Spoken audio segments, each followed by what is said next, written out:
안녕하세요. 공인중개사 강민재 팀장입니다. 조금 전에 제가 어느 한 여성분과의 현장 미팅을 마치고 지금 막 사무실에 와서 이렇게 영상을 준비해 보는데요. 먼저 이 고객님의 이야기를 하면서 시작해 볼게요. 이 고객님의 경우 이번 달 중순에 바로 입주를 해야 됐기 때문에 급하게 집을 알아보는 입장이었어요. 그래도 알아보고 알아보다 다른 그 두 곳의 부동산에서 집을 먼저 봤었고, 이렇게 저한테까지 연락이 와서 저와 오늘 계약까지 했는데요. 제가 세 번째 부동산인 셈이죠.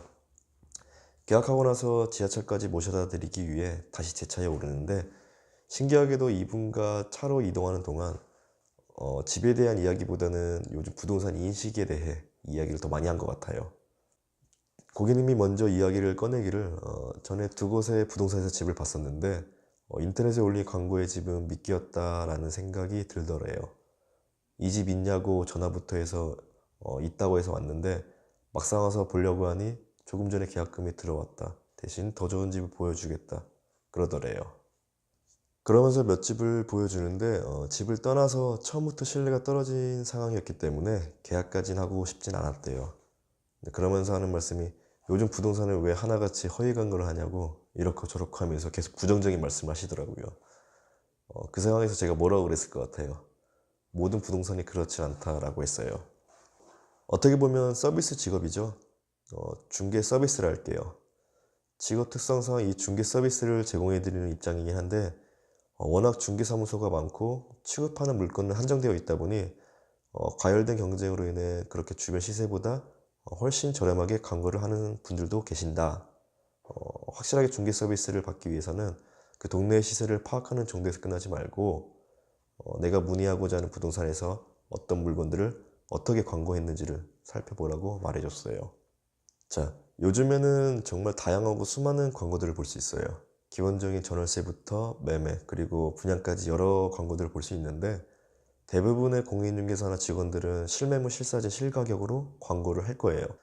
그런데 반대로 일부 업자들은 말도 안 되는 가격으로 허위 광고들을 하잖아요. 그럼 소비자들은 어떻게 판단하고 허위 매물을 구별할 수 있을까요?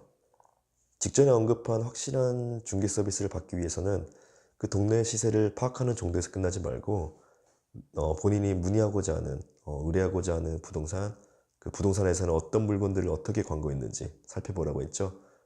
이게 제가 내린 결론이자 답이라 볼 수 있어요. 조금 쉽게 풀어 얘기해 볼게요. 이 세 가지만 알고 있으면 허위 매물을 충분히 구별할 수 있을 거라 봐요. 첫 번째, 네이버 부동산 매물 광고 혹은 블로그와 카페와 같은 커뮤니티를 통해 시세를 먼저 파악하자. 네이버 부동산 매물 광고 다들 알고 계시죠? 네이버에서 상단에 있는 부동산이라는 메뉴를 클릭해서 원하는 지역에 원하는 부동산의 매물들을 쉽게 확인할 수가 있어요. 아니면 사진이나 영상을 더 확인하고자 한다면 블로그나 카페와 같은 커뮤니티를 통해 실사진과 실가격을 파악할 수 있겠고요. 두 번째, 매물 올린 부동산 주인장의 스토리를 확인하자.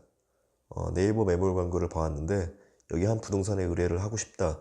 그러면 그 해당 부동산을 클릭해서 그동안 어떤 매물들을 올려왔고 올린 매물들의 시세가 맞았는지 확인해 보라는 거예요.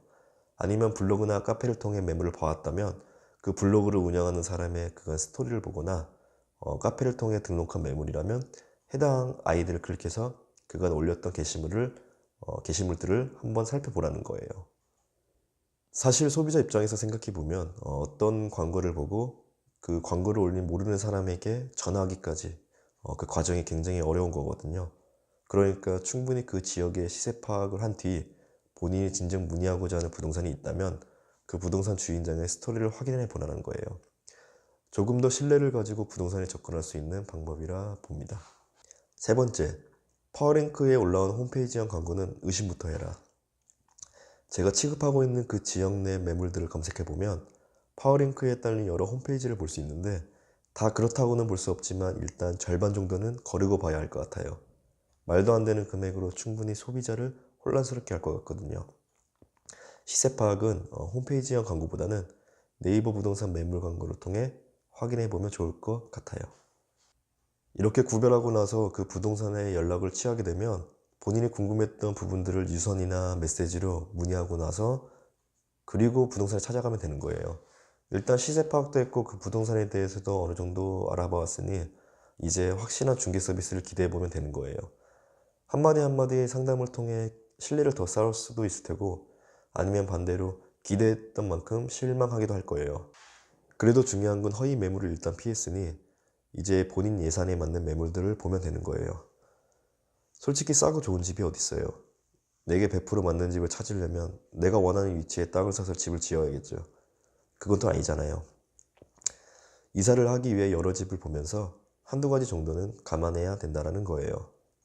자, 이렇게 해서 허위 매물을 피할 수 있는 방법에 대해 이야기를 해봤는데요. 제 영상을 보신 분들은 집을 보실 때 과장된 허위 광고에 속지 마시고 좋은 집을 고르시기 바랍니다. 제가 지금 목 상태가 그리 좋진 않거든요. 오늘 미세먼지를 너무 많이 마신 것 같아요. 저는 이만 일찍 퇴근해야 될 것 같습니다. 끝까지 시청해 주셔서 감사드리며 구독 안 하신 분들은 구독과 좋아요 그리고 알람 설정 부탁드립니다. 감사합니다.